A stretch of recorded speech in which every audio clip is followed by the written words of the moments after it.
ஏதோ ஒரு இடத்துல நான் ரெக்கார்ட் பண்ணுற வீடியோவை உங்களால் உங்கள் வீட்டிலேருந்தே பார்க்க முடியறதுக்கு காரணம் சாதாரண ஒரு அலை தான் உங்களால் நம்ப முடியுதா? கண்ணுக்கு தெரியாத இந்த அலைகள் நம்ம கண்ணால் பார்த்துட்டு இருக்க இந்த வீடியோவை எப்படி ஒரு இடத்துலேருந்து இன்னொரு இடத்துக்கு கடத்துது? ஒரே கேள்வியாக வருதில்ல, அதுக்கான விடையை எப்போ பார்ப்போம். நான் இப்போ மெதுவாக பேசுகிறேன், அதனால் உங்களுக்கு மெதுவாக கேட்கும். அதே இது நான் கத்தி பேசுனேன்னா உங்களுக்கு சத்தமாக கேட்கும். அப்படி சத்தமாக கேட்குறதுக்கு காரணம் என்ன? அந்த ஒலியில் வந்து எனர்ஜி, அதாவது ஆற்றல் அதிகமாக இருக்குது. இதே தான் நான் இங்கே ரெக்கார்ட் பண்ணுற வீடியோவை உங்களுக்கு அனுப்புறதுக்கு பண்ணுறாங்க. என்கிட்ட ஒரு அலை இருக்குது, அந்த அலை தான் நான் இப்போ பேசிக்கிட்டு இருக்க அலை. அந்த அலையை நான் உங்களுக்கு அனுப்பணும். அந்த அலையில் தான் இந்த வீடியோ, ஆடியோ எல்லாமே ரெக்கார்ட் ஆகிருக்கு. அந்த அலையை நான் உங்களுக்கு அனுப்பணும்னா அதுக்கு போதுமான சக்தி வேணும். அது மட்டும் இல்லாமல் அது அப்படியே அனுப்பிச்சுன்னா போகிற வழியில் அதோட ஆற்றலை இழந்துடும். உங்கள்கிட்ட ரிசீவ் ஆகும்போது அதோட ஆடியோவோ வீடியோவோ டேமேஜ் ஆகிருக்கும்.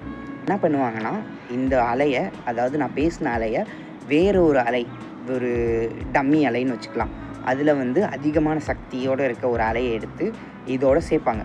2 அலையும் சேர்த்து அனுப்புவாங்க.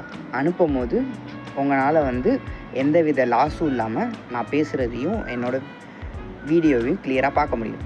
அலையோட அலையாக இந்த வீடியோவை யூடியூப்பில் கரைத்து உங்களுக்கு அனுப்புகிறேன்.